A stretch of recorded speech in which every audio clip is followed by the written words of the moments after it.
حالات بہتر ہو رہے تھے بھائی جان، بہت بہتر ہو رہے تھے. اگر کووڈ-19 میں ہم ٹاپ 3 میں کبھی غور کیا ہے؟ ہم کس چیز میں ٹاپ 3 میں آئے ہیں؟ کب؟ کووڈ-19 میں وی ور امانگسٹ دا ٹاپ 3 کنٹریز جنہوں نے پرفارم کیا، کر کے دکھایا انتہائی نامساعد حالات میں.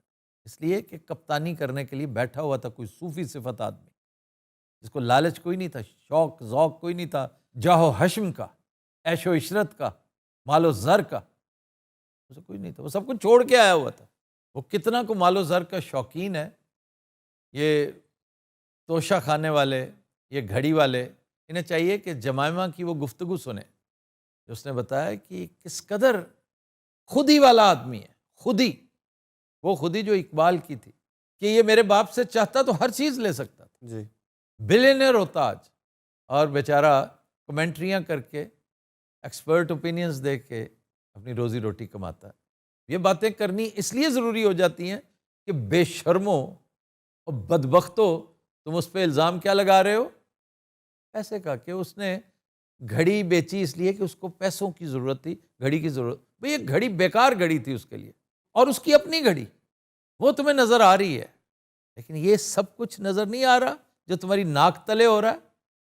نیب قوانین کس طرح تبدیل کروائے گئے، کس طرح لا سوٹیبل کیا گیا کرمنلز کے لیے، اور ایک لسٹ ہے بینیفیشریز کی. اچھا جہاز دے اندر کوئی ڈاکٹر نہیں سی ہے جڑا کہندا کہ بھی میں چیک کردا یا یہ وہ گھاٹا وادا کوئی نہیں، وہ تو نظر آ رہی تھی نا کہ وہ ایکسپیکٹ تو کر رہی تھی، 6 منتھ تو تھا اس کا. یو ایس اے میں ایک خاتون اسی سال اپنی سیٹ سے اٹھی اور دروازہ کھولنے لگی. سب بھاگے، ہو پاگل کی پتر، یہ کیا کر رہی ہو؟ پھر کہتی تمہیں نہیں پتا، مجھے کر لینے دو. تو بتاؤ ہوا کیا؟ کہتی میں سوئی ہوئی تھی، مجھے خواب میں جیسس کرائسٹ نے کہا ہے گو اینڈ ڈو دس. ہاں ساڈے نال سارا واقعہ میں پائلٹ ہاں اس جہاز کا، ایئر ہوسٹس سے. اسی سے اندازہ کر لیں کہ ایئر لائنس کیسی ہوگی جس کا پائلٹ یہ ہے. یہ میں صحیح ٹائم لا لیا اس ٹائم. اس ٹائم کیا ہوتا؟ تے جے جہاز 'ਚ کاکا پیدا ہو جاندا اسی سارے مامے بنے ہونے سی. ਇਹਨੇ ਤੇ ਜਹਾਜ਼ ਖੜਾ ਕਰਕੇ ਵਧਾਈ ਲੈਣ ਆ ਜਾਣਾ ਸੀ. ਤੁਹਾਨੂੰ ਪਤਾ ਮੈਂ ਕਾਕਪਿਟ ਦੇ ਵਿੱਚ ਢੋਲਕੀ ਵੀ ਰੱਖੀ ਹੈ. تو یار کہانی پہ تو مراز پونا کھول لیا ہے اپنا شروع ہوتے ہی. کیا حرکت کی ہے یہ؟ ਇਹਨਾਂ ਨੇ ਪਾਈ ਇਹ ਖੱਪ ਤੇ ਜਹਾਜ਼ ਰੋਕਣਾ ਪੈ ਗਿਆ ਜਨਾਬ. ਮੈਂ 에ਅਰਪੋਰਟ ਤੇ ਮੌਜੂਦ ਸਾਂ ਜਨਾਬ, ਜਦੋਂ 26 ਬੰਦੇ ਦੌੜੇ ਨੇ ਉੱਥੋਂ 13 ਮੈਂ ਫੜ ਲਏ, 13 ਕਾਬੂ ਕੀਤੇ ਨੇ, ਬਾਕੀ ਨਿਕਲ ਗਏ ਮੇਰੇ ਕੋਲੋਂ ਜੀ. اچھا مجھے کس سلسلے میں پکڑا ہے آپ لوگوں نے؟ ਤੈਨੂੰ ਇਸ ਤੋਂ ਫੜਿਆ ਵੀ ਤੂੰ ਉਰਦੂ ਬੋਲਦਾ. آفتاب تم بلیو کرو میری جمپ پلی ادھر کی ہے. دیکھیں اس وقت مجھے تھوڑا سا نا ہیزیٹیشن فیل ہو رہی ہے، تو پینا کلاڈا منگوا لیں میرے لیے.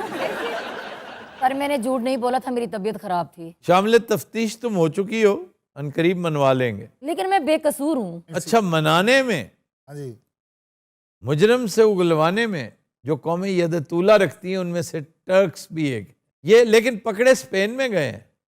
لیکن سر ایئر لائن کی ذمہ داری تھی نا، تو وہ ذمہ داری تو ایئر لائنس کی، لیکن قانون اپلائی ہوگا اسپین کا. کا. اس میں بچت ہو جانی ان کی، اور ایئر لائن کو کچھ جرمانہ ہو سکتا ہے اس بات. ٹھیک ٹھاک جرمانہ ہوگا. لیکن ان کے رولز اینڈ ریگولیشن مجھے اچھے نہیں لگے. ਭਾਈ ਤੁਹਾਡਾ ਬਿਜ਼ਨਸ ਕੀ ਜ਼ਰਾ ਦੱਸਣਾ.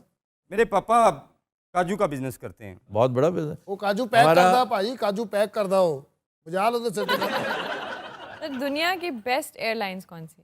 مختلف کمپنیز ہیں، انڈیپینڈنٹ کمپنیز جو ریٹنگز دیتی ہیں، لیکن متفقہ علیہ قطر ایئر لائن. قطر ایئر لائنس. اور میں حیران ہوں کہ ٹاپ 6 میں ایمریٹس آئی نہیں. سر پہلے بہت، آج سے آپ 15 سال پہلے بات کریں تو وہ ون آف دا بیسٹ تھی، اب نہیں رہی ویسی. One of the best, it was the best, bestest of the best. جی سر، لیکن اب ویسی نہیں رہی. ਭਾਜੀ ਪਹਿਲੇ ਮੈਂ ਇੰਡੀਗੋ 'ਚ ਲੱਗਾ ਸੀ. ਹਾਂ ਜੀ ਐਜ਼ ਕਲੀਨਰ. ਇਹ ਸਟਰਗਲ ਉੱਥੋਂ ਸ਼ੁਰੂ ਹੋਈ. تمہارا اصل کام یہی ہے. ਹਾਂ ਜੀ ਜਿਹੜੇ ਜਹਾਜ਼ ਦੇ ਵੜਦੇ ਨਹੀਂ ਖੜੇ ਹੁੰਦੇ ਦੋ ਪਰਚੇ, ਹੈ ਉਹਨਾਂ ਭੈੜੇ ਬੰਦੇ ਨੂੰ ਸਮਾਈਲ ਦੇਣੀ ਉਹਨੂੰ. ਉਸ ਜੌਬ ਮੈਂ ਬੜੀ ਵਾਰੀ ਕੀਤੀ ਹੈ. ਬਾਹਰ ਨਿਕਲਦਾ ਥੈਂਕ ਯੂ ਕਹਿਣਾ, ਆਉਂਦਿਆਂ ਪਰਚੀਆਂ ਫੜਨੀਆਂ, ਫਿਰ ਬੰਦੇ ਨੂੰ ਕਹਿਣਾ ਰਾਈਟ ਸਾਈਡ ਟੂ ਲੂਸ ਲੌਂਗ. ਪਰਚੀਆਂ ਫੜਨਾ ਉੱਥੇ ਵੀ ਨਹੀਂ ਹਟੇ. ਇਹਦਾ ਤਾਂ ਸੁਣਿਆ 100 ਫੁੱਟ ਤੇ ਕਰ ਬੂਆ ਵੀ ਨਹੀਂ ਲਾਉਂਦੇ. ਨਹੀਂ ਉਹ ਕਹਿੰਦੇ ਹਵਾ ਹੂ ਫਿਰ ਲਿਓ ਚੰਗੀ ਤਰ੍ਹਾਂ ਜਹਾਜ਼. ਭਾਜੀ ਜਹਾਜ਼ ਨੂੰ ਹਾਰਨ ਕਿਉਂ ਨਹੀਂ ਲੱਗਿਆ ਤੁਸੀਂ ਇਹ ਦੱਸੋ ਅੱਜ ਤੱਕ? پاں یہ کیوں نہیں لاؤں دے؟ تمہاری اطلاع کے لیے عرض ہے کہ لگا ہوتا لگا ہوتا ہے. ایسا میں نے میرے استاد نے سکھایا. استے کئی بار منہ باہر کر کے گیا پاں اور ساڑے پرے ہو میں آ رہے ہیں. میں کئی بار یہ بھی کہتا ٹیڈی پاپا ٹیڈی پاپا ٹیڈی پاپا ٹیڈی پاپا. شہبازاں نے سانوں بھی زندگی 'ਚ بڑا تنگ کیتا ہے. 18 گھنٹے بعد لائٹ آئی ہے ਤੇ ਉਕਾੜੇ ਪ੍ਰਿੰਸ ਸਾਹਮਣੇ ਹੀ ਅੱਡਾ ਹੈ, ਗੱਡੀਆਂ ਚੱਲ ਰਹੀਆਂ। ਇਹ ਸਾਡੇ ਸੌਣ ਦਾ ਟਾਈਮ ਆਇਆ, ਗਰਮੀਓ ਗਰਮੀ, ਬੁਰੇ ਹਾਲ, ਲੰਮੇ ਹੀ ਪਏ ਆ ਤੇ ਤੂੜੀ ਦਾਣਾ ਪੀ ਪੀ ਪੀ ਪੀ। ਔਰ ਕਈ ਵਾਰੀ ਗੁੱਸੇ ਨਾਲ ਵੀ ਗਿਆ ਕਿ ਕੀ ਉਹ ਕਹਿੰਦੇ ਸਾਡਾ ਕਾਰੋਬਾਰ ਹੈ ਸਾਲਿਆ, ਤੇਰੇ ਪਿਓ ਦਾ ਅੱਡਾ अच्छा फिर बड़ी मार ਢਾੜੀਆਂ ਤੇਰੇ ਲਈ ਅੱਡਾ ਬੰਦ ਕਰ ਦਈਏ ਮਰੇ। ਅੱਲਾ ਦੀ ਕਸਮ ਮੈਂ ਪਾਇਲਟ ਬਣਿਆ ਵੀ तुम भी हर जगह जहाँ थप्पड़ों का मौका होता है ना जाया नहीं करते। ਭਾਵੇਂ ਦਿਮਾਗ ਖਿਜਿਆ ਹੁੰਦਾ ਸੀ, 2-2 ਸ਼ੋਅ ਕਰਕੇ ਉਤੋਂ ਉਹ ਆ ਜਾਂਦੇ। ਬੱਸਾਂ ਪਤਾ ਨਹੀਂ ਆਪਸ 'ਚ ਗੱਲਾਂ ਕਰਦੀਆਂ ਸੀ, ਸਵੇਰੇ ਸਵੇਰੇ ਆਉਂਦੀਆਂ ਵੀ ਖਾਲੀ ਹੈਗੀਆਂ ਤੁਸੀਂ, ਨਾ ਸਵਾਰੀ ਨਾ ਕੋਈ ਗੱਲ ਨਾ ਬਾਤ, ਆਉਂਦੇ ਪੀੜੀ ਪਾੜਾ ਪ੍ਰੋਗਰਾਮ ਪਾ ਪਿੱਟ ਇੱਥੇ 12 ਵਜੇ ਤੱਕ ਬੱਸਾਂ ਕਢਾ ਕੇ ਫੇਰ ਸੌਂਦੇ ਹੁੰਦੇ ਸਾਨੂੰ। ਹਾਂਜੀ। ਅਖੀਰ ਮੈਂ ਉੱਥੇ ਹਾਕਰ ਦੀ ਜੌਬ ਕੀਤੀ। ਮੈਂ ਕਿਹਾ ਨੀਂਦ ਤੇ ਆਉਣੀ ਨਹੀਂ, ਇੱਥੇ ਪੈਸੇ ਕਮਾਓ। ਭਾਈ ਨੇ ਮੈਂ ਇੱਕ ਦਫਾ ਸਵਾਰੀਆਂ ਦੇ ਬੈਗ ਆਪੇ ਹੀ ਚੁੱਕ ਕੇ ਵਿੱਚ ਰੱਖਣੇ ਸ਼ੁਰੂ ਕਰਤੇ। वही तुम्हारा तजुर्बा काम आया फिर ਹਾਂਜੀ ਉਹੀ ਕੰਮ। कनाडा के। ਕੈਨੇਡਾ ਵੇ ਕਿੱਥੇ। बाबू भाई इस दफा आपने लास्ट टूर का नहीं बताया कि बैग्स उठाए या नहीं उठाए, आप पुरानी बातें बताते हैं। ਨਹੀਂ ਇਸ ਦਫਾ ਜਿਵੇਂ ਲੱਡੂ ਵੀ ਸੀ ਉੱਥੇ, ਹੋਰ ਸਾਡੇ ਕੋਲ ਸਾਜਦ ਅਲੀ ਸੀ। और बब्बू की तबीयत खराब हो गई थी। खराब हो गई। नहीं, इस दफा तुम ठीक रहोगे इंशाल्लाह। अल्हम्दुलिल्लाह रब्बिल इस दफा ठंड ही पड़ी है। इस दफा क्रूज पे नहीं जाओगे बच्चे। ਕਰੂਜ਼ ਵਗੈਰਾ ਨਹੀਂ ਕਰਾਉਣਾ ਚਾਹੁੰਦੇ। इस मौसम में क्रूज पागल हो क्या? ਇੰਨੀ ਉੱਥੇ ਠੰਡ ਪੈ ਗਈ, ਉੱਥੇ ਕਰੂਜ਼ ਸ਼ਿਪ ਵੀ ਇੰਜ ਖੜੇ ਨੇ। ਮੈਂ ਭਾਈ ਖੜਾ ਜਹਾਜ਼ ਇੱਕਦਮ ਚੁੱਕ ਲੈਣਾ। ਚੋਰੀ ਇੱਧਰ ਰਨਵੇ ਤੇ ਜਾਂਦਾ ਨਾ, ਜੂ ਆ ਬਗਲ ਉਹ ਨਹੀਂ ਸਿਸਟਮ। अच्छा ਇਹ ਜਹਾਜ਼ ਖੜਾ, ਇਹਨੂੰ ਸਲਮ ਮਾਰਨਾ ਤੂੰ ਤਵਾ ਕਰਾ ਜ਼ੁਬਾ ਇਸ਼ੂ। ये सहूलत सिर्फ चंद फाइटर प्लेन्स को है, ਮੈਂ ਫਾਈਟਰ ਵਾਲੇ, F-14 जैसों को। ਲੇਕਿਨ ਮੇਰਾ ਸ਼ੌਕ ਹੈ ਹੁਣ ਮੈਂ ਨਾਸਾ 'ਚ ਜੌਬ ਕਰਾਂ। ਆਪਣੀਆਂ ਨਾਸਾਂ 'ਚ। ਨਾਸਾ ਕੰਪਨੀ ਅੱਛਾ ਮੇਰੇ ਜਹਾਜ਼ 'ਚ ਜਿਹੜੀ ਸਵਾਰੀ ਬਹਿੰਦੀ ਪਾਇਨ ਮੈਨੂੰ ਉਤਰ ਕੇ ਦਾਤ ਦਿੰਦੀ ਕਿ ਬਹੁਤ ਅੱਛੇ ਯਾਰ, ਕੀ ਤੂੰ ਲੈਂਡਿੰਗ ਔਰ ਕੀ ਤੇਰੀ ਟੇਕ ਓਵਰ ਹੈ। तो भाई टेक ओवर है। Take off. ਲੇਕਿਨ ਇਹ ਹੋਸਟਲ ਵਿਚਾਰੀ ਬੜੀ ਚੰਗੀ ਹੈ। ਇਹਨੂੰ ਜਿੰਨੀ ਵਾਰੀ ਕਿਸੇ ਨੇ ਬੈਲ ਮਾਰ ਕੇ ਬੁਲਾਇਆ, ਉਹਦੀ ਜਾ ਗੱਲ ਸੁਣਦੀ, ਉਹਦੇ ਵਾਸਤੇ तो ਚਾਹ उसका ਪਾਣੀ। काम है ये। ਨਹੀਂ ਇੰਨਾ ਵੀ ਨਹੀਂ ਨਾ ਕੰਮ ਹੋਣਾ ਚਾਹੀਦਾ। ਇਹ ਬਹੁਤ ਹੀ ਸਸੀਰ, ਬਾਕੀ ਦੀਆਂ ਉੱਪਰ ਪੈ ਕੇ ਸੀਟਾਂ ਵੀ ਨਹੀਂ ਹੁੰਦੀਆਂ। आपकी एयरलाइन में स्मोकिंग की इजाजत है? ਹਾਂਜੀ ਜੀ, ਥੋੜਾ ਸ਼ੀਸ਼ਾ ਖੋਲ ਦੇਈਦਾ।